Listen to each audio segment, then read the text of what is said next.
রাতের ডিনারের জন্য তৈরি করে নিতে পারেন দারুণ স্বাদের মুসুরির ডালের তরকা।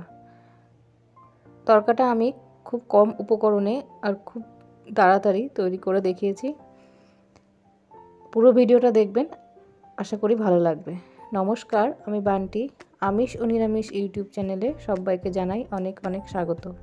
মুসুরির ডালে তরকা বানানোর জন্য আমি এখানে খোসা সমেত মুসুরির ডাল নিয়ে নিয়েছি 1 কাপ। 1 কাপ মুসুরির ডালে 6 জনের ভালো মতন হয়ে যাবে। এবার ডালটাকে খুব ভালোভাবে বারবার জল দিয়ে আমি ধুয়ে নেব। ধোয়া হয়ে গেলে কুকারে ডালটাকে আমি নুন দিয়ে আর কিছু মশলা দিয়ে সেদ্ধ করে নেব। কুকারের মধ্যে ডালটা দিয়ে দিলাম। 1 কাপ ডাল আমি নিয়েছি সেদ্ধ করার জন্য, আমি এখানে 2 কাপ জল নিচ্ছি। এবার দিয়ে দেব হাফ টিস্পুন নুন, হাফ টিস্পুন হলুদ, হাফ টিস্পুন লঙ্কার গুঁড়ো আর হাফ টিস্পুন জিরের গুঁড়ো। এবার একটুখানি সর্ষের তেল দিয়ে কুকারের ঢাকনাটা লাগিয়ে 3টে সিটি আসা পর্যন্ত সেদ্ধ করে নেব। যতক্ষণ আপনাদের সময় লাগবে সেদ্ধ করতে, সেই সময় অনুযায়ী কুকার অনুযায়ী সেদ্ধ করে নিতে হবে। এবার আমি কিছু সবজি কেটে নেব। সবজি বলতে পেঁয়াজ, রসুন, আদা, কাঁচা লঙ্কা, টমেটো সব কিছুই আমি এই তরকাটার মধ্যে কুচিয়েই ব্যবহার করব। আমার ভিডিওগুলো যদি আপনাদের ভালো লেগে থাকে, ভিডিওতে অবশ্যই একটা লাইক করবেন, আমার চ্যানেলটা সাবস্ক্রাইব করবেন আর কমেন্ট করে জানাবেন কেমন লাগলো। ভিডিওটা শেয়ার করবেন আর বাড়িতে রেসিপিগুলো অবশ্যই ট্রাই করলে আমাকে জানাতে ভুলবেন না। আমি সব কিছু ভালোভাবে কুচিয়ে নিয়েছি। এবার ডালটা আমার সেদ্ধ হয়ে গেছে। এই যে ডালটা এমনভাবে সেদ্ধ হয়েছে, ডালগুলো একদম খোসা থেকে বেরিয়েও যায়নি, আবার শক্তও নেই। হাতটা একটু স্লিপ হয়ে গেছিলো, তাই ডালগুলো একটু বাইরে পড়ে গেছিলো। এবার প্যান বসিয়ে আমি 3 চামচ তেল দিয়ে দিচ্ছি আর 1 চামচ ঘি দেব। আমি সাদা তেলই ব্যবহার করেছি, আপনারা চাইলে সরষের তেলও করতে পারেন। ঘি দিয়ে এবার এক এক করে কুচিয়ে রাখা পেঁয়াজ, রসুন, আদা, লঙ্কা, টমেটো সব দিয়ে ভেজে নেব। পেঁয়াজটা দিয়ে পেঁয়াজের কালারটা যখন একটু চেঞ্জ হয়ে আসবে, তখন আমি এখানে রসুন কুচিটা দিয়ে দিচ্ছি। একদমই অল্প সময়ে আর একদমই কম উপকরণে রান্নাটা হয়ে যায়। এর স্বাদ কিন্তু হয় অসাধারণ। তেলের মধ্যে কিন্তু আমি কোনো কিছু ফোড়ন দিইনি। আপনারা চাইলে দিতেই পারেন তেজপাতা, জিরা। কোনো ফোড়ন ছাড়াই খুব অল্প মশলায় দারুণ স্বাদের একটা তরকার রেসিপি তৈরি হয়ে যাবে। রসুনটা দেওয়ার পরে একটু ভেজে নিয়েছিলাম, তারপরে আদা আর কাঁচা লঙ্কা কুচিটাও দিয়ে দিলাম।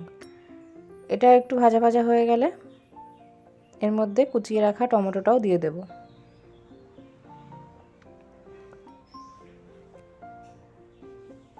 টমেটো দিয়ে দিলাম।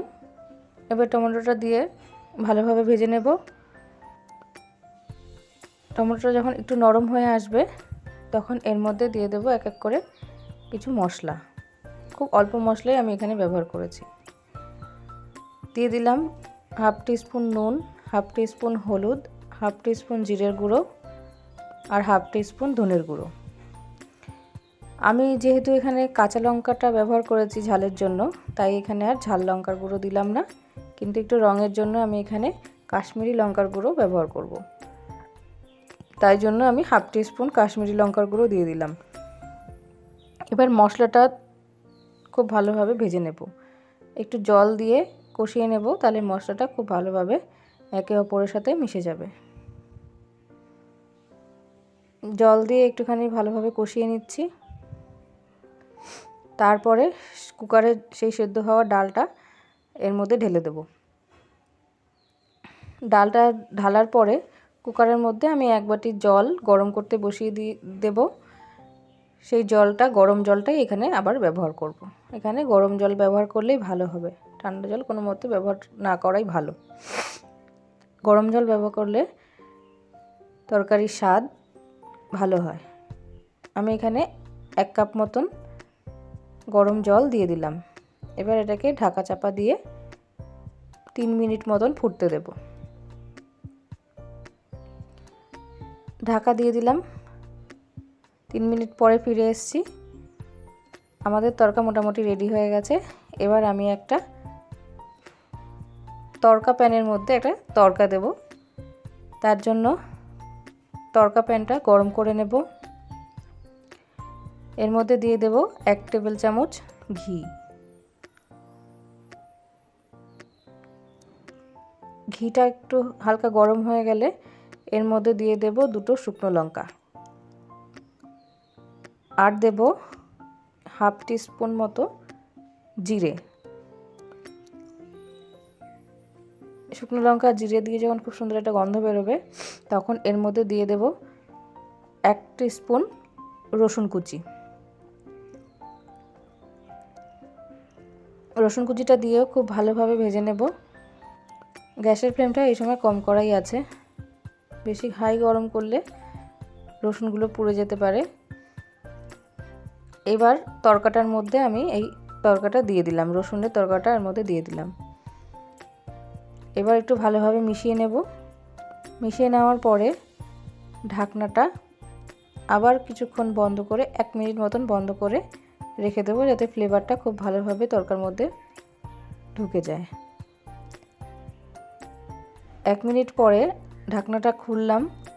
এবার এর মধ্যে দিয়ে দেব 1/4 টিস্পুন মতন গরম মশলা। আপনাদের কাছে যদি ধনেপাতা থাকে, ধনেপাতা খেতে পছন্দ করেন, তাহলে এখানে এই মুহূর্তে ধনেপাতা কুচিও দিতে পারেন। এবার আমি রুটির সাথে সার্ভ করে নিচ্ছি। রাতের ডিনারে রুটির সাথে এই রেসিপিটা অসাধারণ লাগে খেতে। আপনারা বাড়িতে অবশ্যই ট্রাই করবেন। আপনারা হয়তো বাড়িতে বানান, আমি কিভাবে বানাই সেটাই আজকে আপনাদের সাথে শেয়ার করলাম। ভালো লাগলে অবশ্যই একটা লাইক করে দেবেন, আর ভিডিওটা প্লিজ শেয়ার করবেন, আর আমার চ্যানেলটা সাবস্ক্রাইব করবেন। আর আমার ভিডিওটা এতক্ষণ দেখার জন্য অনেক অনেক ধন্যবাদ। ভালো থাকবেন, সুস্থ থাকবেন।